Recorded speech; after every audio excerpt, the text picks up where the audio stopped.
নমস্কাৰ সকলোকে স্বাগতম জনাইছোঁ মোৰ সৰু এটা ভিডিঅ'লৈ। পোনপ্ৰথমে আপোনালোক সকলোকে মই গণেশ চতুৰ্থীৰ শুভেচ্ছা জনাওঁ। আজি যিহেতুকে গণেশ চতুৰ্থী, মই মন্দিৰলৈ গৈ আছিলোঁ ৰাতিপুৱাৰ ভাগত। তেতিয়া মই যেতিয়া গৈ আছিলোঁ তেতিয়া দেখিছিলোঁ এইবোৰ ডেক'ৰেশ্যন, লাল গণেশৰ এই ডেক'ৰেশ্যনটো কৰিছে। খুব ধুনীয়া কৰিছে ডেক'ৰেশ্যনটো, আৰু প্ৰত্যেক বছৰে ইয়াতে কিন্তু অলপ ইউনিক ডিজাইনত তেওঁলোকে ডেক'ৰেশ্যন কৰে, দেখিবলৈও ভাল লাগে। আৰু ইয়াৰে ভিতৰত যি মণ্ডপত গণেশটো আনিছে তেওঁলোকে, সেইটোও খুব ধুনীয়া। মই বাহিৰৰ পৰাহে দেখিলোঁ, মই ভিতৰত সোমাব নোৱাৰিলোঁ যিহেতুকে তাত কোনো গাড়ী পাৰ্কিঙৰ প্লেচ নাছিলে।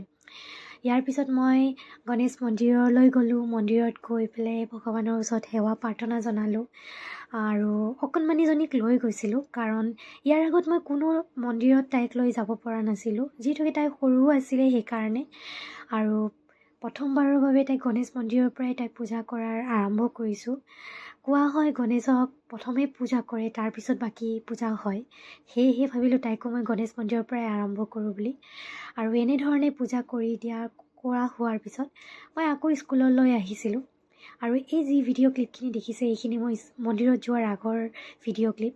আমাৰ স্কুলৰে এজন অকণমানিৰ বাৰ্থডে আছিলে। তাৰ বাৰ্থডে চেলিব্ৰেশ্যনৰ কাৰণে স্কুলত তেওঁৰ পেৰেণ্টছে কেক দি পঠাইছিলে। তাৰে কেক কাটিঙৰ চলি আছিলে আৰু ষ্টুডেণ্টজনৰ নাম আছিলে আয়ান কুমাৰ। এই ভিডিঅ'টোৰ মাধ্যমেৰে আয়ান কুমাৰক বহুত বহুত ধন্যবাদ, শুভেচ্ছা জনাওঁ জন্মদিনৰ। আৰু ভিডিঅ'টো চোৱাৰ বাবে সকলোকে ধন্যবাদ জনাওঁ।